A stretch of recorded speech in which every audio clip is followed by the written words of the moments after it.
வணக்கம். இன்னைக்கு நம்ம படத்தோட கதையில ஒரு சூப்பரான ஒரு கதையை கொண்டு வந்திருக்கேன். அதாவது பல ஆண்டுகளாக தீர்க்கப்படாம இருக்கிற ஒரு கொலை கேஸ போலீஸ்காரங்க விசாரிச்சிட்டு இருக்காங்க. இது ஒரு பக்கத்துல இருக்க நம்ம ஹீரோ ஃபாரின்ல போயிட்டு 2 வருஷம் கஷ்டப்பட்டு சம்பாரிச்சிட்டு ரிட்டர்ன் ஊருக்கு வருவாரு. ஊருக்கு வந்த நம்ம ஹீரோவை இந்த கேஸ்ல மாட்டி விட்டுலாம் சொல்லி போலீஸ்காரங்க அவரை கூட்டிட்டு போயிட்டு ஒத்துக்க வைப்பாங்க. ஆனா நம்ம ஹீரோ கடைசி வரைக்கும் ஒத்துக்கவே மாட்டாரு. அப்படி கடைசியில ஒரு ட்விஸ்டோட சொல்லியிருக்கக்கூடிய படம் தான் நலமுறை அப்படின்னு சொல்லி மலையாளத்துல ரிலீஸ் ஆன இந்த படத்தோட கதையை இன்னைக்கு நம்ம பார்க்க போறோம். And welcome to mister Shakti voice over channel. இது வரைக்கும் நம்ம சேனலை யாராவது சப்ஸ்கிரைப் பண்ணாம பார்த்துட்டு இருக்கீங்க அப்படின்னா மறக்காம சப்ஸ்கிரைப் பண்ணிடுங்க. பக்கத்துல இருக்க அந்த பெல் ஐகானை பிரஸ் பண்ணிக்கங்க. அண்ட் வீடியோக்கு லைக் கொடுக்காதவங்க கண்டிப்பா மறக்காம லைக் கொடுத்துட்டு பாருங்க. இப்ப நேரா படத்தோட கதையை பார்ப்போம். அதுக்கு முன்னாடி ஒரு சின்ன விளம்பரம். நீங்க இன்வெஸ்ட்மெண்ட்டே இல்லாம ஒரு மணியை ஏர்ன் பண்ணணும் அப்படின்னு சொல்லி ஆசைப்பட்டீங்கன்னா இந்த பிசினஸ் ஆப்பர்ச்சுனிட்டி உங்களுக்காக தான் காத்துக்கிட்டு இருக்கு.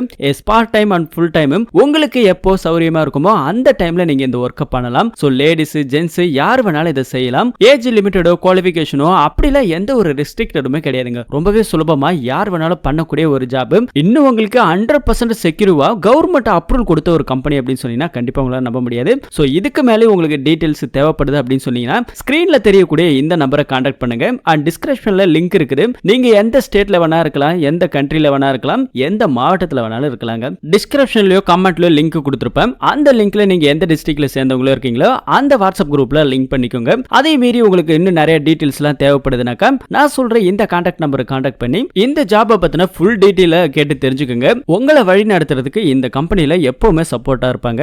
இந்த படத்தோட ஸ்டார்டிங் சீன்ல நம்ம ஹீரோவை தான் காமிக்கிறாங்க.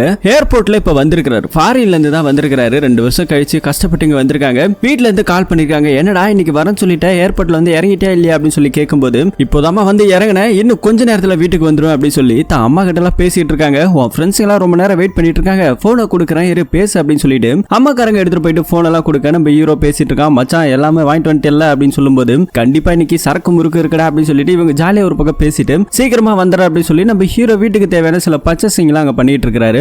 அதே இடத்துல இன்னொரு போலீஸ்காரு யாரும் போன்ல பேசிட்டு இருக்காரு. பேசிட்டு இருக்கும்போது இந்த வழியா வர முடியாது, கொஞ்சம் ரோடு சரியில்லை, நான் சுத்தி ஒரு 7 கிலோமீட்டர் சுத்தி தான் வரணும், கொஞ்சம் லேட் ஆகும் அப்படின்னு சொல்லிட்டு இந்த போலீஸ்காரு ஒரு ஏரியா சொல்லிட்டு இருக்காரு இல்லையா, அதே ஏரியால தான் நம்ம ஹீரோவும் தங்கி இருக்காரு போல. போலீஸ்காரர் பேசினதை பார்த்துட்டு சார் நீங்க இந்த வழியா போறீங்க, அந்த வழியா போலாம், ரோடெல்லாம் சரி பண்ணிட்டாங்க அப்படிங்கிற மாதிரி, நான் இப்ப ஃபாரின்ல இருந்து வந்திருக்கேன், நானும் அந்த வழியா தான் போறேன் அப்படின்னு சொல்லிட்டு உன் பேர் என்னப்பா அவர் கேட்க ஜெயஸ் அப்படின்னு சொல்லிட்டு நம்ம ஹீரோ சொல்றாரு. சரிப்பா நான் கார்ல தான் போறேன், நீ வேணா என் கூட வந்துற அப்படின்னு சொல்லும்போது சில நம்ம ஹீரோ பொம்மை எல்லாம் வாங்கிட்டு இருக்காரு. நம்ம ஹீரோக்கு கல்யாணமே ஆகல. இந்த பர்ச்சேசிங் எல்லாம் வாங்கிட்டு வந்திருக்கிற அந்த போலீஸ்காரர் கூடவே நம்ம ஹீரோ போலான்னு முடிவு பண்ணிட்டாப்ல. அதுக்கப்புறம் இப்ப கார்ல ஏறி கிளம்பி போயிட்டே இருக்காங்க. காருக்குள்ள நம்ம ஹீரோ ஏறும்போது பக்கத்துல இன்னும் ஒரு 2 பேர் ஏறுறாங்க. ஜெயஸ் கொஞ்சம் தள்ளி உட்காருப்பா, நல்லா உட்காருப்பா அப்படின்னு சொல்லிட்டு காருக்கு பின்னாடி இருக்கிற இன்னும் 2 பேர் ஏறிக்கிட்டு இருக்காங்க. சோ நம்ம ஹீரோவும் நவுந்து உட்காந்துக்கிட்டு இருக்காரு. அப்படி போகும்போது அம்மா இருங்க, என் பேரை நான் உங்கள்கிட்ட யார்ட்டையும் சொல்லல, உங்களுக்கு எப்படி என் பேர் தெரியும் அப்படின்னு சொல்லிட்டு இருக்கும்போது ஏப்பா உன் பேர் என்ன நீதான்ப்பா இப்ப சொன்ன அப்படின்னு சொல்லும்போது இல்ல நான் முன்னாடி இருக்கிறவங்க கிட்ட தான் சொன்னேன், உங்ககிட்ட சொல்லவே இல்லை, இப்ப நீங்க தான் ஏறினீங்க,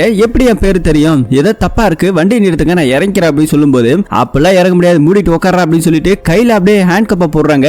நம்ம ஹீரோக்கு பயந்து போற வந்திருக்கிறது போலீஸ்காரங்கன்னு இப்பதான் தெரியுது. சார் நான் எந்த தப்பு பண்ணல, 2 வருஷம் துபாயில இருந்து இப்பதான் வந்திருக்கிறேன், என்ன ஏன் சார் அரெஸ்ட் பண்ணீங்க அப்படின்னு சொல்லி கேட்கும்போது அதெல்லாம் சொல்றோம் அப்படின்னு சொல்லிட்டு இங்க அப்படியே போயிட்டு இருக்க இன்னொரு பிளாஷ்பேக்கை நமக்கு காமிக்கிறாங்க. இங்க ஒரு பையன் பைக்ல வந்துட்டு இருக்கும்போது அவனை ஒரு 2 பசங்க வழிமறிச்சு பயங்கரமா அடிச்சுக்கிட்டு இருக்கானுங்க. போலீஸ்காரங்க வரதை பார்த்துட்டு இந்த பசங்க எல்லாம் அங்க இருந்து தப்பிச்சு ஓட ஆரம்பிக்கிறாங்க.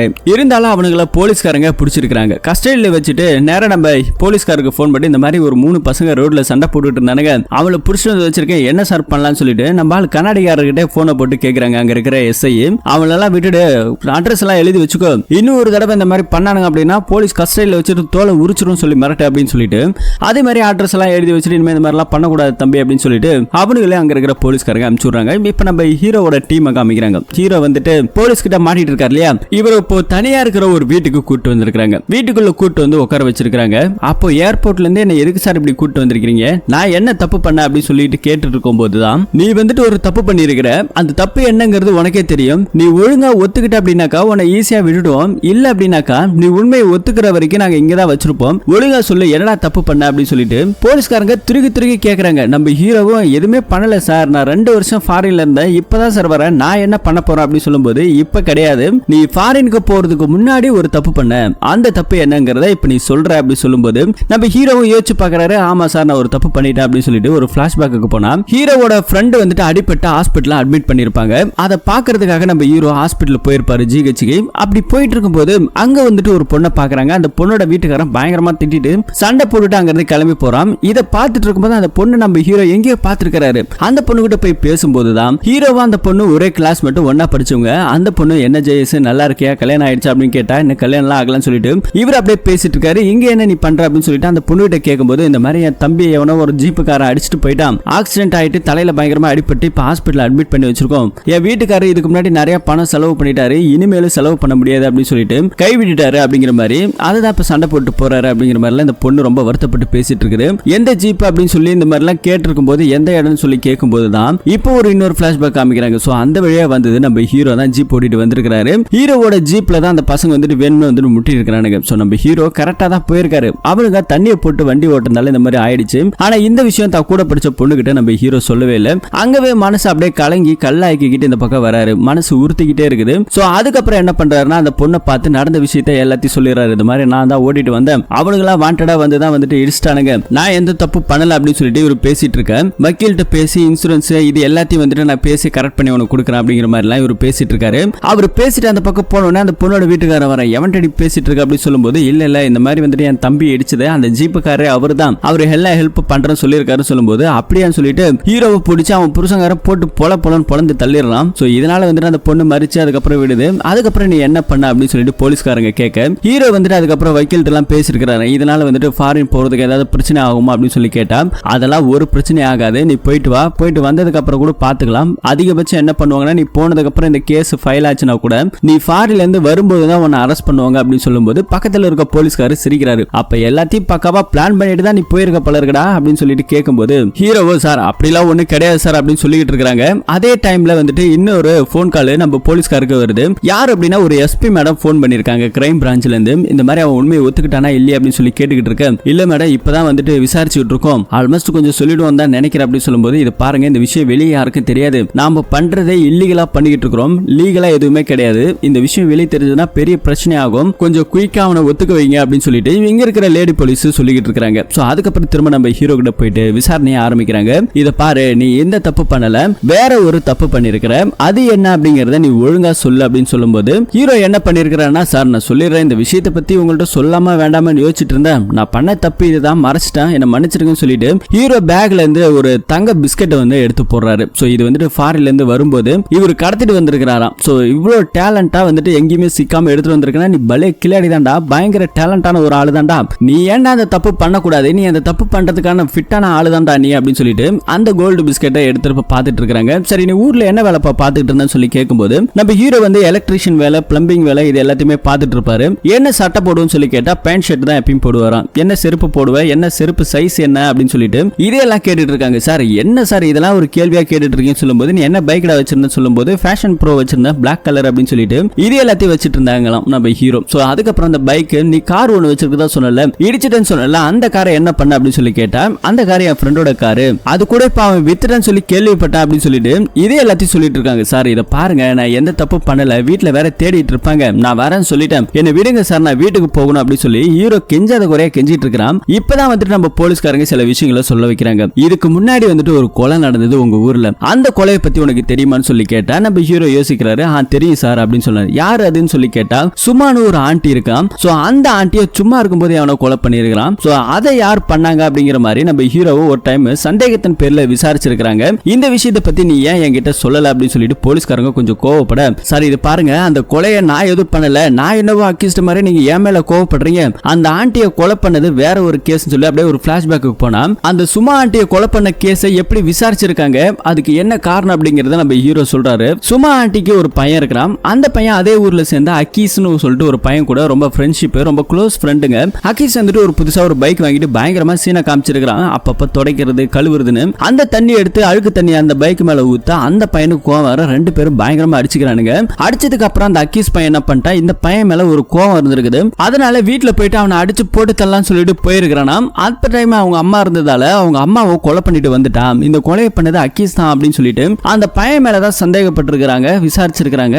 ஆனா அந்த கொலை யார் பண்ணாங்க அப்படிங்கிறதுக்கான சரியான எவிடன்ஸ் இல்ல, இது மட்டும் தான் எனக்கு தெரியும், அதுக்கப்புறம் நான் ஃபாரின் போயிட்டேன், குடும்ப கஷ்டம், இந்த மாதிரியான பல பிரச்சனைகள் இருந்தது அப்படின்னு சொல்லும்போது உனக்கு அந்த ஆண்டிக்கு ஏதாவது லிங்க் இருக்காடா அப்படின்னு சொல்லி கேட்டா, இதை பாருங்க சார் அந்த ஆண்டி வந்துட்டு எனக்கு ரொம்ப பிடிக்கும், ஆனா இன்ஸ்டாகிராம்ல நிறைய வீடியோஸ் ரீல்ஸ் எல்லாம் போடுவாங்க, நான் லைக் எல்லாம் கொடுப்பேன், கமெண்ட் எல்லாம் பண்ணுவேன், மத்தபடி அவங்கள்ட்ட பேசுறதுக்கோ பழகுறதுக்கோ எனக்கு ஒன்னும் பெருசா தைரியம் கிடையாது அப்படின்னு சொல்லும்போது, நீ யாரையாவது லவ் பண்றியாடா அப்படின்னு சொல்லி கேட்டா, சார் என் மூஞ்சிக்கெல்லாம் ஏதாவது லவ் கிவ்லாம் செட் ஆகுமா என்ன பாருங்க அப்படின்னு சொல்லிட்டு இவன் ஒரு பக்கம் பேசிட்டு இருக்கான். இவ்வளவு தெளிவா பிஸ்கெட்டை கடத்திட்டு வர, இவ்வளவு தெளிவா சொல்ற, இவ்வளவு பக்கா பிளானா போடுற, ஏண்டா நீ அந்த கொலையை பண்ணிட்டு மறைக்கிறது கூட நிறைய வாய்ப்பு இருக்குல்ல அப்படின்னு சொல்லும்போது ஹீரோ கொஞ்சம் கோவப்படுறாரு. பக்கத்துல இருக்கிற இன்னொரு போலீஸ்காரு பயங்கர டென்ஷன் ஆயிடுறாரு. டேய் உட்காரா மூடிட்டு ஃபர்ஸ்ட் உன் ட்ரெஸ் எல்லாம் கழட்டுறா, போனா போது நீயே உண்மையை ஒத்துக்குன்னு பார்த்தா எங்களை பல விதத்துல நீ ஒத்துக்க வைப்ப பல இருக்குது அப்படின்னு சொல்லிட்டு ட்ரெஸ் எல்லாம் கழட்டிட்டு ஜட்டியோட உட்கார வைக்கிறாங்க நம்ம ஹீரோவை. சோ ஹீரோக்கு கொஞ்சம் பயம் இருந்துருச்சு. அதே நேரத்துல இங்க ஒரு போலீஸ்கார் இருக்காரு இல்லையா, ஹீரோ வந்து பயந்து போயிருக்கிறத பார்த்துட்டு இந்த போலீஸ்கார் ஒருத்தர் வந்து, இதை பாரு தம்பி, இங்க இருக்கிறவங்க ரொம்ப மோசமான ஆளுங்க,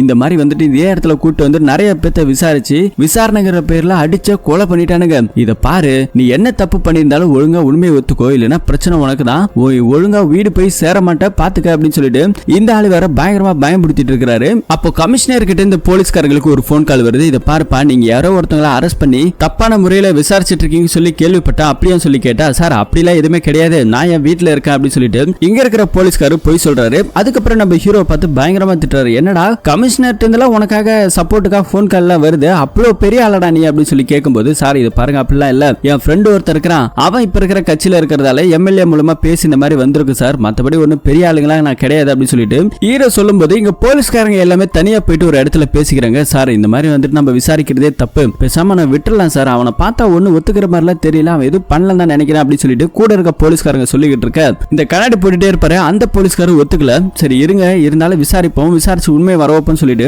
இன்னொரு பக்கத்துல அவங்க கிட்ட போறாங்க. தாமஸ் சொல்லிட்டு உனக்கு யாராவது தெரியுமா அப்படின்னு சொல்லி கேட்டா, சார் தெரியும், ஒரு வீட்டுல ஒரு டைம் வேலை இருக்குன்னு சொல்லிட்டு கூப்பிட்டாரு, நான் போகல, கொஞ்சம் லேட் ஆயிடுச்சு, ஆனா மத்தபடி பெருசா பழக்கம் கிடையாது அப்படின்னு சொல்லிட்டு இருக்கும் போது அவர் ஒரு விஷயத்தை பத்தி சொன்னாருன்னு சொல்லிட்டு ஒரு வீடியோ போட்டு காமிக்கிறாங்க. அந்த வீடியோல அவர் என்ன பேசிருக்காரு அப்படின்னா, அந்த ஆண்டி இறந்து போனப்ப அவங்க வீட்டுல வந்துட்டு ஒரு பேஷன் ப்ரோ பைக்கும் அதே மாதிரி ஒரு செருப்பு இருந்திருக்கு, இந்த செருப்பு யாருன்னு பார்த்தா நம்ம ஹீரோ தான் அப்படின்னு சொல்லிட்டு அவர் வந்துட்டு ஒரு ஸ்டேட்மெண்ட் கொடுத்திருக்காரு. இந்த விஷயத்தை பத்தி நம்ம ஹீரோ கிட்ட போட்டு பார்க்கும்போது, சார் இது பாருங்க, அவர் எனக்கு ஒரு வேலை வச்சாரு, அந்த வேலையை வந்துட்டு நான் போயிட்டு பார்க்கல, சரியான டைமுக்கு வரல, அதனால எனக்கு சும்மா நொயின்னு போன் அடிச்சாரு, நான் போன் எடுக்கவே இல்ல, அதனால எம்எல்ஏ இருக்க கோவத்துல ஏதாவது சொல்லிருப்பாரு சார், என் வீட்டுல இருக்கிற மாதிரி ஃபேஷன் ப்ரோ பைக் உலகத்துல யாருக்கிட்டுமே இல்ல பாரு, அது மாதிரி நான் போற செருப்பு மாதிரி யாருமே 9 இன்ச்ல அந்த மாதிரி கலர் செருப்பு போடவே மாட்டாங்களா சார், அவர் வந்துட்டு ஒரு ஜெனரலா இந்த மாதிரி இருக்குன்னு தான் பார்த்தாரு, என்ன அவர் பார்த்தாருன்னு சொல்லவே இல்ல வீடியோல அப்படி சொல்லும்போது, டேய் நீ நல்லா தான்டா பேசுற அப்படின்னு சொல்லிட்டு இங்க இருக்கிற போலீஸ்காரங்களா ஒரு மாதிரி பேசிக்கிட்டு இருக்க.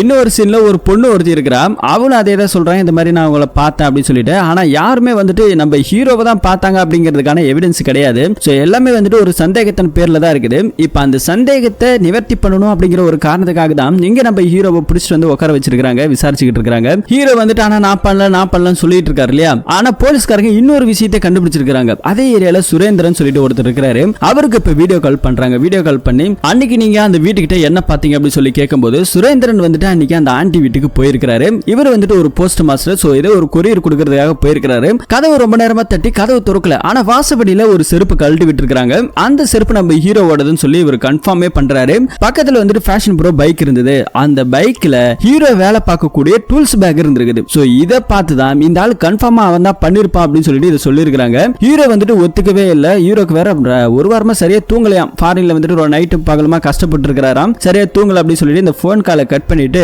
போலீஸ்காரங்க எல்லாம் சாப்பிடலாம் சொல்லிட்டு சாப்பாடுலாம் வாங்கிட்டு வந்து கொடுக்குறாங்க. அதுவும் பிரியாணியா வாங்கிட்டு வந்து கொடுக்க எல்லாரும் இங்க சாப்பிட்டு இருக்காங்க.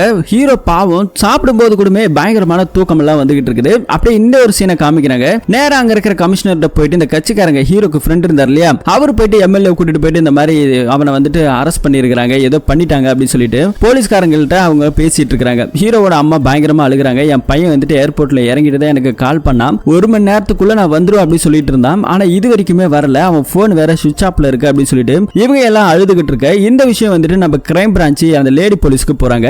அவங்க போன் போட்டு நம்ம போலீஸ்கார்ட்ட என்ன சொல்றாங்கன்னா, இது பாருங்க விஷயம் ரொம்ப பெருசாயிடுச்சு, இனிமேல நம்ம அவனை வச்சிருக்க முடியாது, நீங்க உண்மையை வர வைக்கலனாலும் பரவாயில்ல, அவனை விட்டுடுங்க, அவன் மேல ஏதாவது ஒரு சாலிடான பவர்ஃபுல்லான ஒரு கேஸை போட்டு அதுக்கப்புறம் நம்ம கஸ்டடியில் எடுத்து விசாரிச்சோம் அப்படின்னாக்கா நமக்கு எந்த பிரச்சனையும் கிடையாது. இப்ப நம்ம விசாரிக்கிறது இல்லீகல் தான், தெரிஞ்சதுன்னா பெரிய பிரச்சனை ஆகும், அதனால அவனை விட்டு பிடிப்போம் அப்படின்னு சொல்லிட்டு இவங்க ஒரு பக்கம் பேசிட்டு இருக்காங்க. இப்ப போலீஸ்காரங்க எல்லாருமே வந்து இதை பாரு, உங்க வீட்டுக்கு போன் போடு, உங்க அம்மா கிட்ட இது மாதிரி நான் ஒரு வேலையா வந்திருக்கிறேன்னா சீக்கிரம் வந்துறேன்னு சொல்லிடு, மத்தபடி ஏதாவது சொன்ன அப்படின்னா உன்னை உண்டுலன்னு பண்ணிடும் சொல்லி மிரட்டுறாங்க.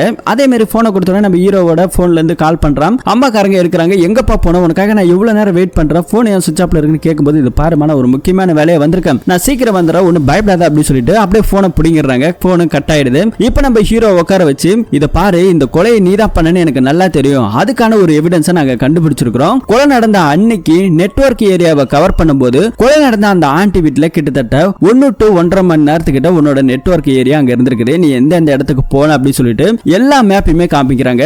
நீ அந்த டைம்ல ஊர்ல இல்ல, மெட்டீரியல் வாங்க நான் வெளியூர் போனேன் அப்படின்னு சொல்லிட்டு ஹீரோ சொல்லும் போது கூட போலீஸ்காரங்க நம்பல. ஏண்டா நீ வெளியூருக்கு போனா ஓன் நெட்வொர்க் ஏரியா எப்படி அந்த ஆண்டி வீட்டு கிட்ட இருக்கும் அப்படின்னு சொல்லிட்டு அந்த சிக்னல் மேப் எல்லாத்தையுமே நம்ம ஹீரோ கிட்ட காமிக்கிறாங்க. டப்புன்னு பார்த்தா பவர் கட் ஆகுது, என்ன அப்படின்னு தெரியல. ஒரு போலீஸ்கார விட்டு என்னன்னு பாருங்கன்னு சொல்லும்போது இங்க வந்துட்டு யாருமே வரமாட்டாங்க இந்த ஏரியாக்கு. ஆனா இந்த ஏரியாவை யாருமே வரமாட்டாங்கன்னு தெரிஞ்சுக்கிட்டு சில போத ஆசாமிகள் வந்து இங்க டெய்லி வந்துட்டு சரக்கு போறதா வேலையா இருக்கிறாங்க. இந்த மதிப்பிரியர்கள்லாம் இருக்கிறாங்க இல்லையா, இவங்க இங்க வந்ததை பார்த்துட்டு போலீஸ்காரங்க டேய் ஒழுங்கா அந்த பக்கம் நிக்க கூடாது போங்கடா அப்படின்னு சொல்லும்போது நீ யாரா சொட்ட அப்படின்னு சொல்லிட்டு அந்த பொட்டு வச்ச போலீஸ்காரர் நெத்தி மேல ஒரு அடி அடிக்கிறானுங்க. இங்க பயங்கர சண்டை ஆயிடுது. ஹீரோ பயந்து போய் உட்கார்ந்துருக்க. இங்க பயங்கரமான சண்டையெல்லாம் நடக்குது. அந்த சண்டைக்கு அப்புறம் நம்ம ஹீரோவை காணோம். அவன் எங்க போயிட்டான் தேடுங்க சொல்லும்போது நம்ம ஹீரோ வந்துட்டு ஒளிஞ்சிருக்கான். சண்டையை பார்த்து பயந்து போய் சார் நான் இங்கதான் இருக்கிறேன், நான் ஓடி எல்லாம் போக மாட்டேன் சார், நான் எந்த தப்பு பண்ணல சொல்லிட்டு சரி இனிமேல் இங்க இருக்க வேண்டாம் சொல்லிட்டு போலீஸ் கிளப்புக்கு கூட்டு போயிடலாம் சொல்லிட்டு நம்ம ஹீரோவை அங்க கூட்டு போலாம் சொல்லிட்டு கார்ல போயிட்டு இருக்காங்க. கார்ல போகும்போது நம்ம ஹீரோக்கு பயங்கரமான தூக்கம். ஆனா போலீஸ்காரங்க தூங்க விட மாட்டாங்க. அப்பப்போ ஒழுங்கா உட்கார்றா நேரா உட்கார்றா அப்படின்னு சொல்லி உசுப்பி விட்டுக்கிட்டே இருக்காங்க. பாவம் அந்த அளவுக்கு கொஞ்சம் கொஞ்சமா டார்ச்சலும் பண்ண ஆரம்பிக்கிறாங்க. இப்ப போலீஸ்கார கிளப்புக்கு கூட்டிட்டு போறாங்க. அந்த இடத்துல உட்கார வச்சு விசாரிச்சுட்டு இருக்காங்க. ஆனா விசாரிக்கும் போதுமே எதுவுமே சொல்லவே மாட்டான், தண்ணி தான் குடிக்கிறான். இப்ப அதே இடத்துக்கு எஸ்பி மேடம் வராங்க. அவன் ஏதாவது ஒத்துக்கிட்டானா அப்படின்னு சொல்லி கேட்டா இது வரைக்கும் நாங்க விசாரிச்சு பார்த்துட்டோம், அவன் எதுவுமே ஒத்துக்கல அப்படின்னு சொல்லிட்டு இங்க இருக்கிற போலீஸ்காரங்களா சொல்ல எஸ்பி மேடம் வந்து விசாரிக்கிறாங்க. அடிச்சே பார்த்துட்டாங்க, போலீஸ்காரங்க அடிச்சு பார்த்துட்டாங்க. நான் பண்ணலங்கிறத திருப்பி சொல்றான். சரி வேற வழி இல்ல அப்படின்னு சொல்லிட்டு இவனை கொண்டு போய் வீட்டுல விடுங்க, அப்புறம் பாத்துக்கலாம் அப்படின்னு சொல்லிட்டு எஸ்பி மேடம் சொல்லிட்டு போக இப்ப நம்ம ஹீரோ போலீஸ்காரங்க எல்லாரும் சேர்ந்து ஹீரோ வந்துட்டு வீட்டுல விட்டுறலாம் அப்படின்னு சொல்லிட்டு இப்ப ஜீப்ல போய்கிட்டே இருக்காங்க. போயிட்டு இருக்கும்போது இப்ப ஹீரோ கையில வந்துட்டு ஒரு பொம்மை இருக்கு. அந்த பொம்மையை வந்துட்டு பார்த்து ரொம்ப ஃபீல் பண்ணிட்டு இருக்கான். இந்த விஷயத்தை நம்ம போலீஸ்காரர் என்ன பண்றாருன்னா சைடு மிரர்ல பாத்துட்டு இருக்காரு. அப்படியே ஒரு இடத்துல இறங்கி டீ குடிக்கலாம்னு சொல்லிட்டு இவங்க எல்லாரும் டீ குடிச்சிட்டு இருக்காங்க. ஹீரோ கையில ஹேண்ட் கப் போட்டு தான் இருக்குது. டீ குடிச்சிட்டு போலீஸ்காரங்க திரும்ப அந்த ஜீப் எடுத்துட்டு கிளம்பி போயிட்டு இருக்காங்க. அப்ப போயிட்டு இருக்கும்போது நம்ம ஹீரோ கிட்ட அந்த போலீஸ்காரர் திரும்ப விசாரிக்கிறாரு. சரி உனக்கு அக்கா பசங்க இந்த மாதிரி குழந்தைங்க உங்க வீட்டுல யாராவது இருக்காங்களா சொல்லி கேட்டா இல்ல சார் அப்படிலாம் யாரும் இல்ல, ஏன் சார் அப்படின்னு சொல்லி கேக்குறீங்க, யாருமே இல்லாத இடத்துக்கு எதுக்குடா பொம்மை வாங்கிட்டு போற அப்படின்னு சொல்லிட்டு போலீஸ்காரர் இங்க ஒரு பாயிண்ட் பிடிச்சிட்டாரு. அது மட்டும் இல்லாம அன்னைக்கு நீ வந்துட்டு என்கிட்ட ஒரு கதை சொன்ன, அதாவது உன் கூட படிச்ச பொண்ணுக்கு நீ ஹெல்ப் பண்ணணும்னு சொல்லி முடிவு பண்ண. ஹெல்ப் பண்ற வரைக்கும் நீ வந்துட்டு சும்மா இருக்க மாட்டேன், அந்த பொண்ணு கிட்ட பேசிருப்ப. அந்த பொண்ணு வீடு எங்க இருக்குன்னு சொல்லு, நாம அந்த வீட்டுக்கு போவோம், அந்த பொண்ணு கிட்ட விசாரிப்போம், நீ என்னென்னலாம் நல்லது செஞ்சிருக்க அப்படின்னு சொல்லிட்டு நான் விசாரிக்கிறேன் அப்படின்னு சொல்லும்போது சார் அங்கெல்லாம் எதுக்கு சார் போய்கிட்டு, இதுக்கு அதுக்கு எந்த சம்பந்தம் இல்ல சார், நீங்க ஏன் சார் அவங்கள போயிட்டு விசாரிக்கிறீங்கன்னு சொல்லி நம்ம ஹீரோ பம்பறத நம்ம போலீஸ்காரர் அப்படியே உன்னிப்பா கவனிக்கிறாரு. சரி எதுவுமே பண்ணல, ஒழுங்கா உண்மையை சொல்லிட்டு அதுக்கப்புறம் நான் போக மாட்டேன்னு சொல்லிட்டு இப்படி பிளாக்மெயில் பண்றாரு. ஆனா நம்ம போலீஸ்காரர் வந்துட்டு கெஸ் பண்ணிருக்காரு. ஆக்சுவலி வந்துட்டு உனக்கு ஒரு காதல் இருக்குது, அந்த காதல் நீ கூட படிச்ச பொண்ணுன்னு எனக்கு தெரியும், அந்த பொண்ணுக்காக நீ ஏதோ ஒரு விஷயம் பண்ண, அது எனக்கு தெரியும், ஒழுங்கா உண்மையை சொல்றியா இல்ல அவங்க வீட்டுக்கு போகவா அப்படின்னு சொல்லி கேட்கும்போது ஹீரோ வந்துட்டு இங்க ஒரு பிளாஷ்பேக்கை காமிக்கிறாங்க. அதாவது அந்த கூட படிச்ச பொண்ணு இருக்கா இல்லையா, அந்த பொண்ணோட ஹஸ்பண்டுக்காரன் வந்துட்டு நம்ம ஹீரோ போட்டு அடிச்சிருப்பான், என் மச்சான் மேல நீ வண்டி விட்டுட்டு நல்ல மாதிரி இப்ப வந்து நடிக்கிறேடா அப்படின்னு சொல்லி பயங்கரமான சண்டை எல்லாம் நடந்திருக்கும். அப்ப வந்துட்டு அந்த பொண்ணு தான் மறிச்சு விட்டுருக்கும். மறிச்சு விட்டதுக்கு அப்புறம் அப்ப போய் உங்க போன்ல பேசிக்கோங்க, சாரி அவன் கொஞ்சம் முரடா, என்னைய வந்துட்டு அவன் ஒழுங்கா பாத்துக்க மாட்டான், அடிப்பான் துன்புறுத்துவான்னு சொல்லிட்டு இந்த காரணத்தை எல்லாமே அந்த பொண்ணு வந்துட்டு நம்ம ஹீரோ கிட்ட சொல்லியிருப்பாங்க. அதுக்கப்புறம் வக்கீல்கிட்ட பேசி இன்சூரன்ஸ் கிளைம் இது மாதிரிலாம் நிறைய வாங்கி கொடுத்துருப்பாரு. அதுக்கப்புறம் ரெண்டு பேரும் அடிக்கடி பேசுறது மீட் பண்ணிக்கவும் ஆரம்பிச்சிட்டாங்க. புருஷங்காரன் வீட்டுல இல்லாத நேரமா பார்த்து இவன் வீட்டுக்கு போறது, ரெண்டு பேரும் சந்தோஷமா ஜாலியா ஒரே பெட்ல தூங்க, இப்படி இவங்களோட இல்லீகல் அஃபேரா மாறிடுச்சு. அப்ப அந்த பொண்ணு என்ன சொல்லிருக்குன்னா நம்ம ஹீரோ கிட்ட இதை பாரு, இவன் கூட என்னால வாழ முடியாது, சீக்கிரமா நமக்குன்னு ஒரு வாழ்க்கையை நம்ம அமைச்சுக்கணும், நீ நானும் சந்தோஷமா இருக்கணும், என் பொண்ணு ஒண்ணு இருக்கா, என் பொண்ணு உன் பொண்ணு மாதிரி பாத்துப்பி அப்படின்னு சொல்லி கேட்கும்போது இது நம்ம குடும்பம், கொஞ்ச நாள் வெயிட் பண்ணு, இப்ப கையில ஒண்ணும் காசு இல்ல, நான் ஒரு 2 வருஷம் போயிட்டு ஃபாரின்ல கஷ்டப்பட்டு வந்துடுறேன், நமக்கு தேவையான பணத்தை சம்பாதிச்சுக்கிறேன், அதுக்கப்புறம் நம்ம தனியா ஒரு வீடு எடுத்து நமக்கு தனியா ஒரு வாழ்க்கையை நம்ம வாழலாம் சொல்லிட்டு இவங்க 2 பேரும் பக்கா பிளான போட்டிருக்காங்க. சோ இதுதான் சார் நடந்துச்சு, மத்தபடி இந்த கொலைக்கு எங்களுக்கு சம்பந்தமே கிடையாது சார் அப்படின்னு சொல்லிட்டு இங்க இருக்கிற நம்ம ஹீரோ பேசிட்டு இருக்காரு. அப்ப எதுக்குடா பொம்மை வாங்கின அப்படின்னு சொல்லி போலீஸ்காரர் கேட்கும்போது சார் இதை பாருங்க, அந்த பொண்ணு வந்துட்டு எனக்கு தெரியும், அப்படியே பொம்மை வாங்கிட்டு போற வழிதான் அவங்க வீடு, கொடுத்துட்டு ஒரு ஹாய் சொல்லிட்டு போலான்னு சொல்லிட்டு தான் வந்துட்டு நான் வாங்கினேன், சரி வா இப்ப ஒன்னும் பிரச்சனை இல்லை போலாம் அப்படின்னு சொல்லி கேட்டா சார் போலீஸோட போனா வேற மாதிரி ஆகும் சார், தேவையில்லை அப்படின்னு சொல்லிட்டு இங்க அப்படியே இவன் அனுப்பிக்கிட்டே இருக்கிறான். அப்ப நம்ம போலீஸ்காரர் இன்னொரு விஷயத்தை பத்தி பேசுறாரு. அப்ப போற வழியில நீ ஹாய் சொல்லலான்னு பாக்குற, பொம்மை வாங்கிட்டு வர, இவ்வளவு பண்ணிட்டு இருக்கும்போது நீ ஃபாரின்ல இருந்து எதுக்காக அந்த பொண்ணுகிட்ட நீ பேசிருக்க கூடாது, நிறைய பேசிருப்ப, அந்த பொண்ணுகிட்ட நீ கண்டிப்பா ஏதாவது ஒரு உண்மையை சொல்லிருப்ப, அப்பனா அந்த பொண்ணை விசாரிச்சோம் அப்படின்னாக்கா கண்டிப்பா ஏதாவது ஒரு உண்மை சொல்லிடுவா அப்படின்னு சொல்லிட்டு வா போலாம் அப்படின்னு சொல்லிட்டு நம்ம ஹீரோவை கூப்பிட்டுட்டே இருக்காரு, போஸ்ட் பண்ணிட்டே இருக்காரு. ஆனா நம்ம ஹீரோ வந்துட்டு ஒத்துக்க மாட்டாரு, இல்ல சார் நான் எல்லா உண்மையும் சொல்லிடுறேன் அப்படின்னு ஒரு பிளாஷ்பேக்ல அதே ஏரியா பக்கத்துல இருக்க ஒரு வீட்ல வந்துட்டு ஏதோ சரியா ஃபேன் ஒர்க் ஆகலன்னு சொல்லிட்டு எலக்ட்ரிஷியன் வேலைக்காக நம்ம ஹீரோ போயிருக்காரு. அங்க போய் பார்த்தா பசங்களை ஏதோ வந்துட்டு ஷூட்டிங் எடுக்கிறதுக்காக சில ஏரியாவை சூஸ் பண்ணி இங்க தங்கி இருக்கிறாங்களாம். அங்க தங்கி இருக்கும்போது பசங்க கொக்கைன் இந்த கஞ்சான்னு பயங்கரமான போதைப் பொருள் யூஸ் பண்ணிட்டு இருந்திருக்காங்க. ஹீரோ வேலை முடிச்சுட்டு போகும்போது ஒரு கட்டிங் அடிங்க சொல்லிட்டு நம்ம ஹீரோக்கு கொடுத்துருக்காங்க. அப்புறம் குடிச்சிக்கிட்டே இருக்கிறதால நாங்க இந்த மாதிரி படம் எடுக்கிறோம், உங்களுக்கு தெரிஞ்ச ஏதாவது ஐடியா இருக்கா அப்படின்னு சொல்லிட்டு இவர் அந்த படத்தை பத்தி பேசுறதுன்னு இவனை வந்துட்டு ஒரு ஜோக்கர் நிலைமைக்கு இவனுக்கு வச்சு கலாய்ச்சி கிண்டல் பண்ணிட்டு ஜாலியா என்ஜாய்மெண்ட் பண்ணிருக்காங்க. ஹீரோ பயங்கரமான போதையில அங்கிருந்து வண்டியை தள்ளாடி ஓட்டிட்டு வந்திருக்காரு. ஓட்டிட்டு வந்திருக்கும் போதுதான் அந்த ஆண்டி வந்துட்டு அடிக்கடி இன்ஸ்டாகிராம்ல ரீல்ஸ் எல்லாம் போடுவாங்க. அப்படியே அவங்க வீட்டுக்கு முன்னாடி வந்துட்டு ரீல்ஸ் எடுத்துட்டு இருக்காங்க. இதை பார்த்துட்டு நம்ம ஹீரோ போதையில என்ன பண்ணிட்டானா வண்டி எடுத்துட்டு அவங்க வீட்டுக்கு போயிட்டான். மேடம் நான் உங்களோட பெரிய ஃபேன் மேடம், உங்ககிட்ட பேசணும், உங்ககிட்ட ஒரே ஒரு போட்டோ எடுக்கணும்னு சொல்லிட்டு நம்ம ஹீரோ போதையில பேசுறத அந்த அம்மா புரிஞ்சுக்கிறாங்க. நீங்க போயிட்டு நாளைக்கு வாங்க பாத்துக்கலாம் அப்படின்னு சொல்லிட்டு இந்த அம்மா போயிட்டு வீட்டோட கதவெல்லாம் சாத்துது. இருந்தாலும் இல்ல கதவு திறக்க சொல்லி தள்ளி விட்டு கதவு திறந்துருக்கா. ஒரே ஒரு போட்டோ தான் மேடம், எடுத்துட்டு உடனே போயிடுற அப்படின்னு சொல்லிட்டு அந்த ஆண்டியை ஒரு பயங்கரமா ஃபோர்ஸ் பண்ணிருக்காரு. ஃபோர்ஸ் பண்ணும்போது அந்த ஆண்டி மேல எல்லாம் கை வைக்காதீங்கன்னு சொல்லிட்டு தள்ளி விட்டு இருக்குது. ஒரு போட்டோ தானே கேட்ட, வேற என்ன மேடம் கேட்டேன்னு சொல்லும்போது அந்த பொண்ணு வந்துட்டு நம்ம ஹீரோவை தள்ளி விட இவங்க தள்ளி விடன்னு சொல்லி இவங்க ரெண்டு பேருக்கும் ஒரு சின்னதா அடிதடி நடக்கிற மாதிரி இருக்கு. அந்த பொண்ணோட கையில ஒரு பெரிய இரும்பு கிடைக்க அது வச்சு நம்ம ஹீரோ அடிக்க என்னையா வாடி அடிக்கிறேன்னு சொல்லிட்டு அந்த இரும்பை பிடிங்கி நம்ம ஹீரோ அந்த பொண்ணோட தலையில பயங்கரமா அடிக்க அந்த ஆண்டி அதே இடத்துல பொத்துன்னு விழுந்து தலை ஃபுல்லா அடிபட்டு ரத்தமா ப்ளீடிங் ஆக ஆரம்பிச்சிருச்சு.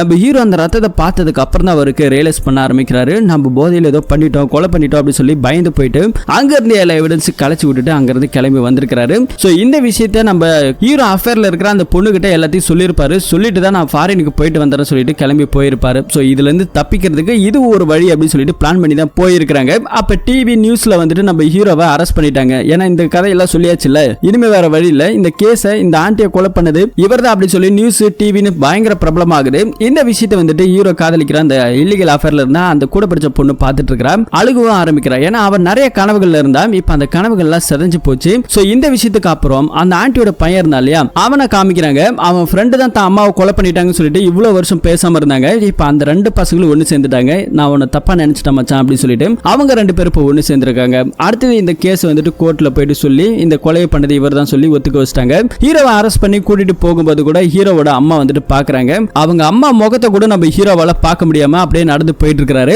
அப்பதான் நம்ம போலீஸ்காரர் இன்னொரு விஷயத்தை கண்டுபிடிச்சிருக்காரு. ஆமா எனக்கு ஒரு டவுட், நீ ஃபாரின்ல இருந்து தங்க பிஸ்கெட்டை கடத்திட்டு வந்த, ஒரே ஒரு தங்க பிஸ்கெட்டை கடத்திட்டு வரதுக்கா நீ இவ்வளவு ரிஸ்க் எடுத்த.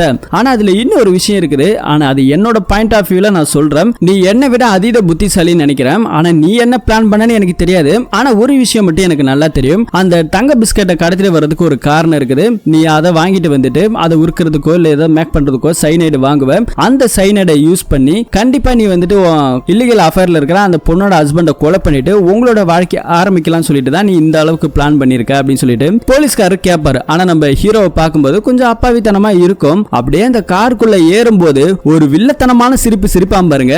நீங்க சொல்றது கரெக்ட் தான், ஆனா அது இப்படி கிடையாது, வேற மாதிரி பண்ணலாம்னு நினைச்சேன் அப்படின்னு சொல்லிட்டு ஜீப்ல ஏறிப்போம். போலீஸ்காரர் அப்படியே மிரண்டு போய் பார்த்துட்டு இருப்பாரு. அப்படியே ஜீப் அங்கிறது கிளம்புது. இந்த படத்தோட கதையை முடியுது. இந்த படத்தோட கதையை பத்தி நீங்க என்ன நினைக்கிறீங்கன்னு சொல்லி கமெண்ட்ல சொல்லுங்க. இது மாதிரியான இன்ட்ரெஸ்டிங்கான த்ரில்லிங்கான கதையை தெரிஞ்சுக்கணும்னா மறக்காம நம்ம சேனலை சப்ஸ்கிரைப் பண்ணி சப்போர்ட் பண்ணுங்க. மீண்டும் ஒரு நல்ல படத்தோட கதையில திரும்பவும் சந்திப்போம். தேங்க்யூ.